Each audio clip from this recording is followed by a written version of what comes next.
क्रोमनगर महोत्सव रे जमुछि प्रत्येक संध्या। चलित वर्ष 3 दिन धरी क्रोमनगर महोत्सव अनुष्ठित होइछि। क्रोम उपत्यकार भाईचारार सहित एही महोत्सव होइथाय। समस्तଙ୍କୁ एक सूत्र रे बांधी विकास बाट देखैबारे अंचलवासी अवदान अतुलनीय बोली कहिसेंती क्रोमनगर महोत्सव प्रतिष्ठाता समवाय बयन शिल्प हस्ततंत्र और हस्तशिल्प मंत्री डॉक्टर प्रदीप बलसामंत। ओडिशा खनि निगम कालियापाड़ी स्टेडियम रे प्रथम वार्षिक क्रोमनगर महोत्सव उद्घाटन उत्सव रे मंत्री डॉक्टर प्रदीप बलसामंत मुख्य अतिथि भावे जोगदेई आंचलिक कला संस्कृति क्रीड़ा पारंपरिक नृत्य गीत को नहीं सौरिक अंचल परिपृष्ट बोली विवृत्ति रखिछंती। मंत्री श्री बलसामंत महोत्सव पताका उत्तोलन करी अंचलवासी सेवा पाई से समर्पित बोली कहिथिले। महोत्सव कमिटी सभापति अमलेन्दु बेहुरा और संपादक विद्याधर पात्र संयोजन रे अनुष्ठित उद्घाटनी संध्यारे मुख्य अतिथि भावे मंत्री श्री बलसामंत मुख्य वक्ता भावे महांगा विधायक शारदा प्रधान और कटक सदर विधायक इंजीनियर प्रकाश सेठी सम्मानित अतिथि भावे जोगदी जाजपुर विरजा क्षेत्र और क्रोम उपत्यका माटीर गरिमामय इतिहास अवतरण करथिले।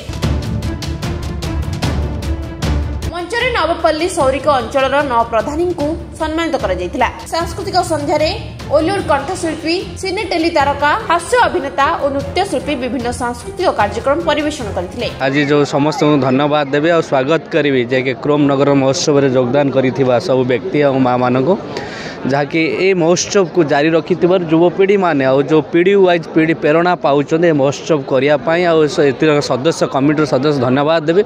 ए वर्ष बहुत चमत्कार करिसंते जहाँकि आमर जो नुआ मंत्री अच्छा आमर प्रदीप बलवंत सामंतराय जहाँकि निमंत्रण आम आसीथिबारु तांको मंत्री भी धन्यवाद देवे। बहुत स्पॉट स्पोकन एंड बहुत मिठा माने बहुत भल व्यक्ति जहाँकि आमर सरकार तांकर मंत्री पद पाइथिबारु ए अंचल को निश्चय आगो निजर गौरव और मार्गदर्शन निश्चय अंचल विकास हम ए अंचल जहाँकि अंचल निहाती ओडिशा रे विकसित पाई निजर मेजर पार्ट नौ इकोनॉमिक्स रे जहाँकि सुकिंदारू माइनिंग एरिया रू ओडिशा और भारत वर्ष रे भारत सरकार को एठारे इकोनॉमिक ग्रोथ करुचे ए महोत्सव रे समस्त धन्यवाद।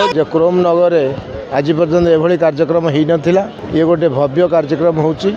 आपण मैंने देखुए जो आर्टिस्ट मैंने आसीचंती विभिन्न कार्यक्रम करिया डांस तो आरंभ कर गीत करी कॉमेडी पर्यंत विभिन्न कार्यक्रम सबू एक से एक भल लगुच समस्त को ताली रे मध्य वृष्टि हो जाउची। जो मैंने बसी माँ भौणी मैंने गुरुजन मैंने युवक भाई मैंने समस्ते हस खुशी रे मन को पूरा उल्लसित होउचंती एवं समस्ते उत्साह उद्दीपना मध्य आपको देखुंट। ये कार्यक्रम आहरी 2 दिन चलो 10 तारीख 11 तारीख 12 तारीख पर्यटन चलो एवं दुकान बजार स्टल पड़ी आहरी राति में स्टल आसूँ पड़ो। तेणु ये गोटे आदिवासी अधुषित अंचल तेणु आंकपाई विशेष किसी कार्यक्रम वर्ष भितर न थाए। ये गोटे महोत्सव ये महोत्सव समस्ते बहुत खुशी दल मत निर्विशेष जाति धर्म निर्विशेष समस्ते सहयोग कर समस्ते उच्छ्वसित अच्छा उत्फुल्लित अच्छा। Bureau report Vishwavani live.